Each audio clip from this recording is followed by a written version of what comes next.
On 3/8, they sought care at Henry Ford Rochester's emergency department. And on 3/10, they returned to the same ED where they were admitted overnight and discharged home on 3/11.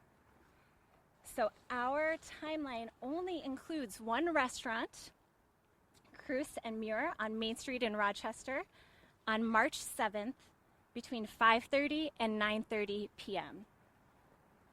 And honestly, we got very lucky because the only other exposures are those 2 visits to the emergency room. It's very unusual in a measles case. Can you repeat that one? Absolutely. Cruz and Muir on Main in Rochester on March 7th, from 5:30 to 9:30 p.m. And then our other 2 potential locations for exposure are Henry Ford Rochester Emergency Department, that's at 1101 West University Drive in Rochester, on March 8th from 3:40 a.m. to March 9th at 9:32 a.m. and March 11th, 8:30 a.m. to 5:18 p.m. These details will come out in the press release so that you have all these dates and times secured. The reason that we want to make sure we're highlighting these locations to the public is because, as I mentioned before, measles stays airborne for 2 hours and it's highly infectious to those individuals who are not vaccinated.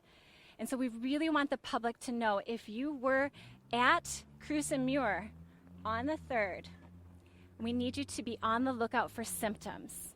Early symptoms of measles start with a fever, and it can be a very high fever, 105 degrees sometimes, a very dramatically high fever. And the classic symptoms are a runny nose and pink eye, conjunctivitis. So we're really looking for you to be watchful of those symptoms if you were at the restaurant or at the hospital emergency rooms during those times.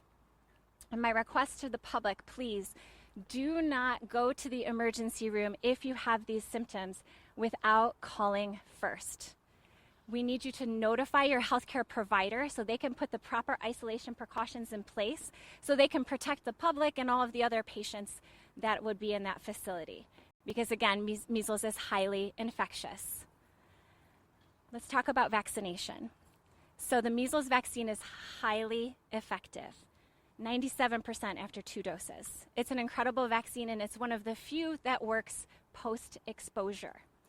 If you can vaccinate someone within 72 hours of exposure to a measles case, you can prevent their infection or reduce the severity of their infection.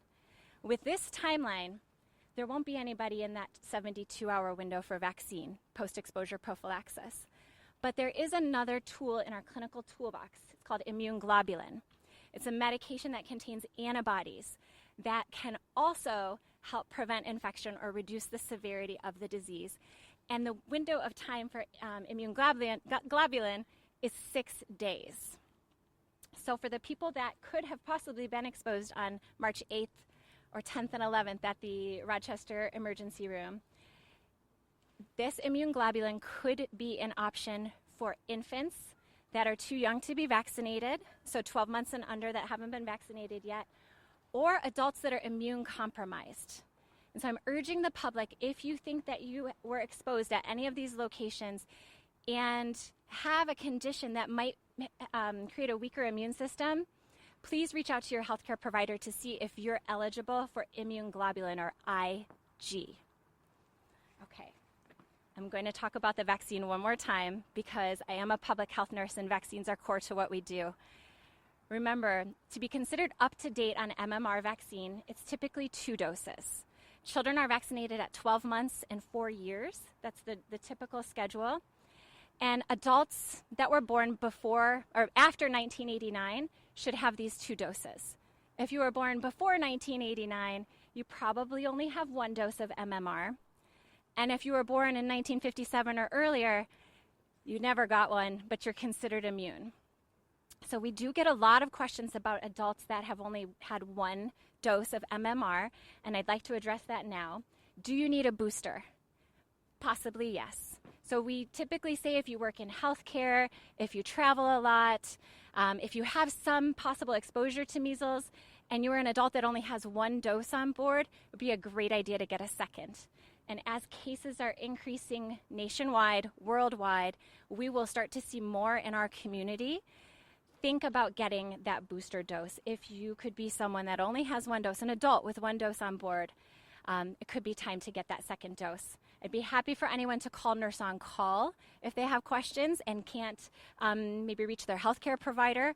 Our Nurse on Call phone number is 1-800-848, I'm so sorry, 848-5533. Yeah, sorry about that.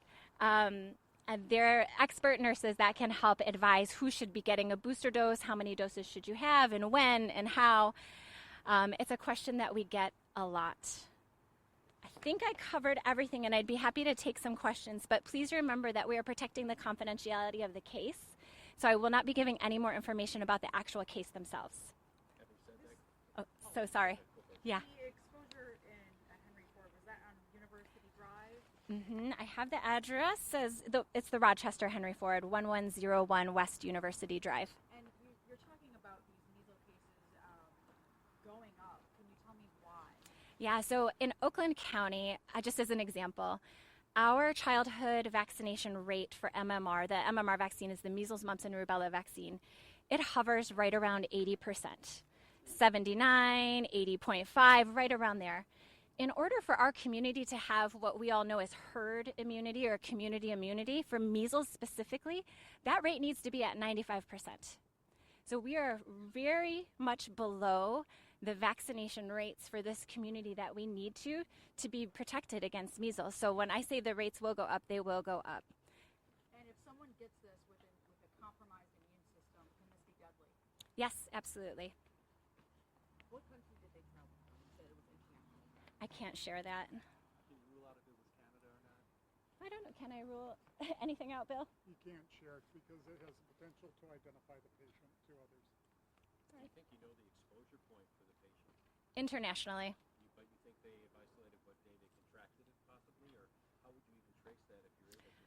You can't trace it exactly, but we know a lot about the clinical progression of measles symptoms to know when the fever starts is typically, maybe 4 days after exposure, and we can trace back that way, but you can't exactly pinpoint it. Because of the way measles stays in the air, unless you knew, like I'm a nurse and I had a patient with measles, like that's my point of exposure, right? But someone in the public like that, it's really hard to pinpoint. I'm not asking you to get political, but I think it's important to ask that in this day and age where we have so many, for different reasons, knocking down the benefits of vaccines and disinformation surrounding it, and it's a very personal thing for a lot of people. It is. As a medical professional, you see what's happened in Texas. We have our case here. I don't know what you would care to say, and if you don't, I understand that too. But what would you say about people, the questioning of vaccines and the damage that does? It's a really great question. We talk with families every day that have concerns about vaccines, and we work really hard to earn the trust of vaccine-hesitant families. We love to provide education and the facts on the safety, the testing that vaccines go through, and we really work hard with families to come up with a testing schedule that they're comfortable with.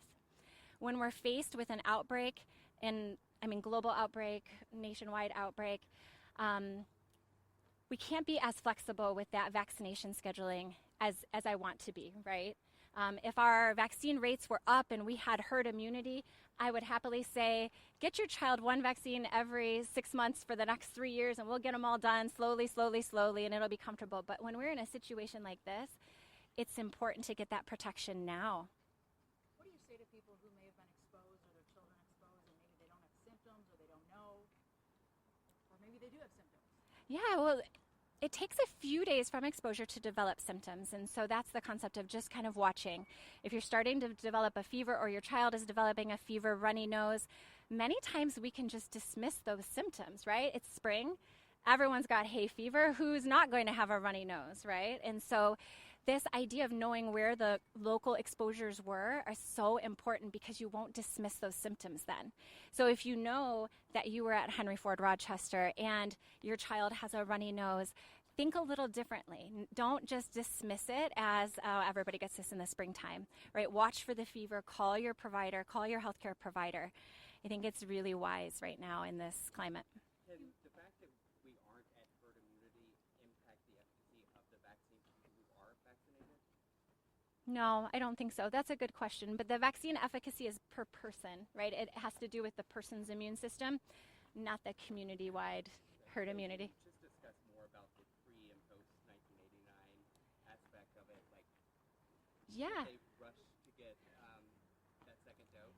If you were born before 1989, like myself, like probably many of you here, and you're traveling, or you are hosting visitors that are traveling internationally, or you work in healthcare, it would be a great idea to get one additional dose of MMR vaccine if you only have one dose on board.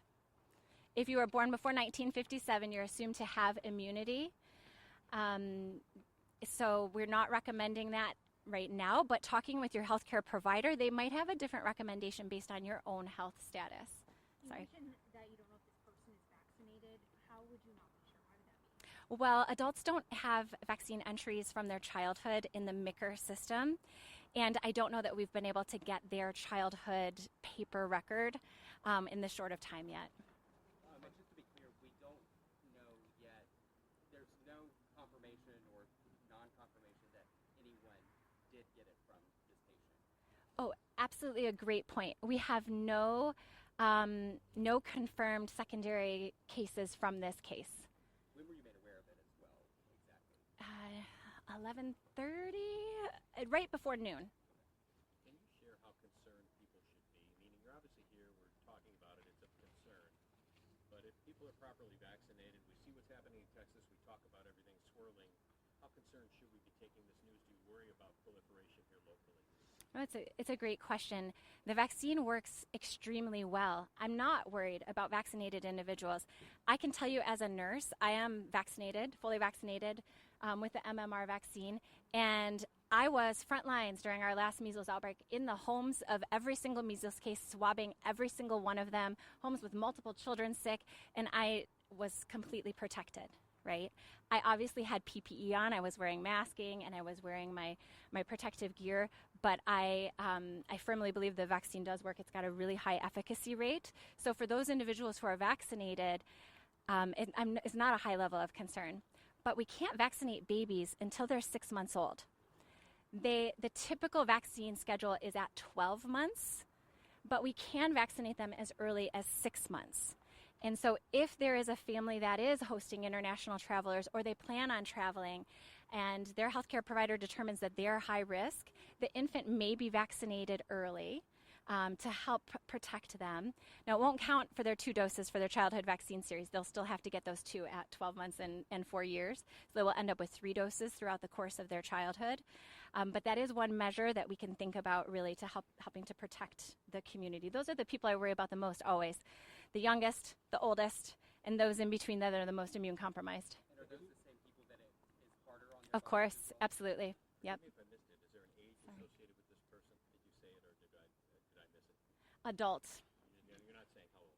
But you, oh, I'm sorry, go ahead. I have one last one and I'll be done. It's okay. When you talk about if somebody contracts it like this individual has, how long are they contagious? How long does it run its course? Yeah, no, it's a great question. It can take, how long it runs its course varies by person, but they're contagious from 4 days before the rash onset until 4 days after the rash onset. So it's like an 8-day period of contagiousness.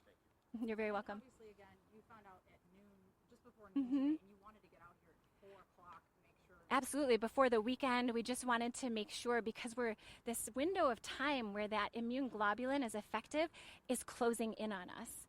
And so I just wanted to really make sure that anyone that is eligible for IG, that immune globulin, had an opportunity to seek that in the next 2 days.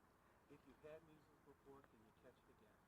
Typically, no. I don't quote me 100% because every body is different, but typically your body will make antibodies. You will have those antibody responses, and so you would not get measles again. Can I? You're good. You're immune. You're considered immune. But can I speak to that for one moment? Just a little off paper here. There is this misconception. It's happening in Texas that natural immunity is better than vaccine immunity.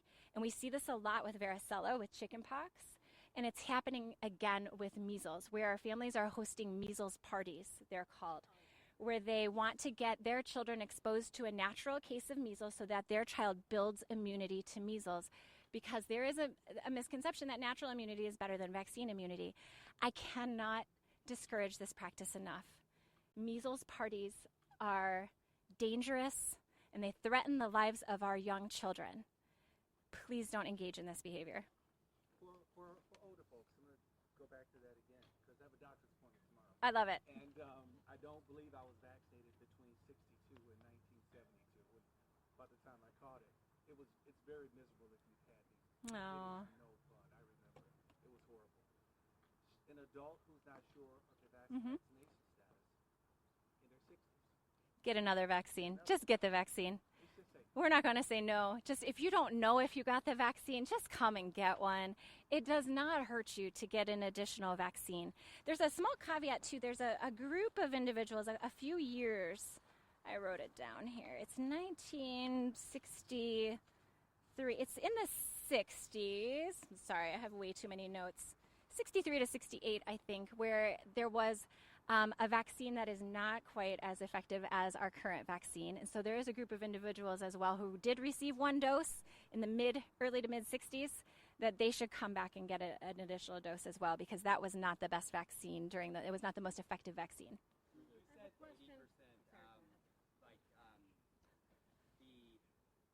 the vaccination rate is 80%. Like, do you know if that's for children, or do you know if That's for children. I'm sorry, I should have said that. We don't have good record of adult vaccine rates because adult vaccines are not mandated to be placed into our MICR system, which is our immunization registry. Childhood vaccines, so anyone 18 and under, every vaccine that they get, we put it into a registry, and that's where we calculate our rates from. So those are the childhood rates. And are you most concerned about the spread of this one case going to children? Of course, because children are really just vectors. They're like the vehicles of infectious disease, right? When we're talking about runny noses and coughs and you're looking at children, I mean, who has children around them that are like wiping their nose, coughing on everything? I mean, they're just like the perfect transmitters of infectious disease. They're also the most vulnerable to severe disease outcomes. That 80% that you mentioned, has that gone down from where it was? We're hovering. I'm using that word hovering because we're like 79, 78, 79.6, 80.1. Like we're just kind of hovering. Year to year is not. We've gone down. We went down dramatically in all of our vaccine rates during COVID, and then we've been slowly climbing. In the past few months, though, we're really plateaued.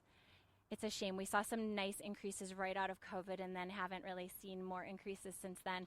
All of the vaccines are a little different, though. The MMR vaccine in general has a little bit more hesitancy around it. So the MMR vaccine rates are a little lower than some of our other vaccines. To Corey's question about being revaccinated, do you advise consulting your doctor, or does the health department You can come here. Yep, absolutely. You can call Nurse on Call. You can come to the health department. You can contact your healthcare provider. We can all help assess if you need an additional dose. And I'm going to be honest, the default answer is most likely going to be, let's just get you another dose. If you can't find your vaccine record, if you're not sure if you had measles or you had German measles, like, let's stop trying to call your mom and to have her tell me all about your symptoms. I've gone down that road. Let's just give you a vaccine. no pre-existing condition concerns if people have other health-related issues? For the measles vaccine, pregnancy. We don't love to give live vaccines during pregnancy, and the measles vaccine is a live vaccine. Or someone on a really heavy-duty immune therapy treatment, maybe someone in cancer treatment. It would be like severe cases. So consult your doctor. Always. In terms of the rash, can you just describe, I guess, where on the body? Oh, I love you. I love talking about measles rash. What does it look like? Because, I get heat rashes all the time. Yeah, no, I actually should have pictures. I probably have pictures on. Yeah. Anyway, it starts on your scalp. Actually, it moves its way down to the face and then to the torso. It's very diffuse. Diffuse meaning like spread widely, and it's like a little raised. It looks a little hivey, a little heat rashy, but it's very distinct. If you've seen a measles rash, like, it's very easy to see the next to measles rash, but definitely it's distinctive because it starts on the scalp. Is it always like that? Red. Okay. Red. Yeah, it always starts on the head. And it's red. Yeah, and it's red. Yeah. On a darker skin, it looks a little less red. So you have to imagine, like, with different pigment in skin, it looks a little different on darker skin. Yep. Robin Erb from Bridge Magazine, who's listening on the phone, has a question. Do we know how busy the ER was at the time? I In don't. other words, how worrisome Yeah, was it? it's such a good question, Robin, and I don't have that information. I'm sorry. Because we wanted to get out here ahead of the weekend. We have lots of information still coming in that we're collecting, and our communicable disease team is working hard on that. But I don't have that information yet. My question is about the connection to either international travel or hosting international visitors. Are you at greater risk because of that, because the vaccination rates are lower overseas? It would depend. It would depend on if your guests that you're receiving are vaccinated. Okay. So think about that, right? If you're receiving guests that live abroad and they're fully vaccinated, I wouldn't have any concerns. It's not. I can pinpoint countries, yes, with low rates of vaccination in general. There will always be lots of countries that don't have access to vaccines, so their vaccine rates are very low. But just in general, international travel has so many airport stopovers and layovers, and you've just got such a blend of people from all over. I mean, it's just a perfect storm. My last question. You It's said okay. this affects the most vulnerable is kids. What could be the potential effects? And I'm guessing seniors and immunocompromised. Once again, could you just tell us who this could be potentially deadly to? Yeah, I mean, I'm worried most about infants. Their bodies just aren't designed to fight this, right? Older individuals as well. I mean, it's kind of the same thing. Like if it's going into the lungs, it's a respiratory illness, and so you could have all types of. So I'm trying to not use really clinical sequelae. Like you could have that, all the respiratory downfall that you would see with influenza, very similar. And measles can also lead to a neurological decline, neurological conditions as well. I think coming out here, what's your biggest message to the public today? That vaccination is our best protection against measles. And if you were at one of these exposure locations that are on our press release, please watch for symptoms. And in order to limit the spread to other individuals, call ahead before seeking medical care. Thank you. I missed your first few minutes. Can you just reiterate? This is one case. And is this One in case. Oakland County? Yep, one case, Oakland County adult, that we just found out about today with very limited exposure locations. If anyone was around in 2019, this is very different than a lot of our measles cases where we had lots of grocery stores and restaurants and churches and schools. I mean, this is the best case scenario, very limited exposure locations. First case since then? First case in Michigan? First case in Michigan. I want to make sure I get that. Guzman. And it's Kate? Kate. Is that in the press release? And When we send it out, yes. You'll have it, yeah. Thanks. Guzman, Guzman. We'll try to get that out as soon as possible. Like I said, we're waiting for final sign-off from one of our health partners, and when that takes place, we'll be able to send it out. So as soon as I do, it'll head to all of your desks. And you're not saying if they were vaccinated or not? Or you don't It's not that I'm not saying, we don't know yet. I remember you said something, but I forgot. Yeah, we just haven't been able to find the record, or we just don't know that yet. Really quickly, what's your title? Health officer. Okay. And I'm an RN. I love when that gets added after my name. It's just part of my name now. Kate Guzmán, RN. Thank you. Anything else? You're welcome.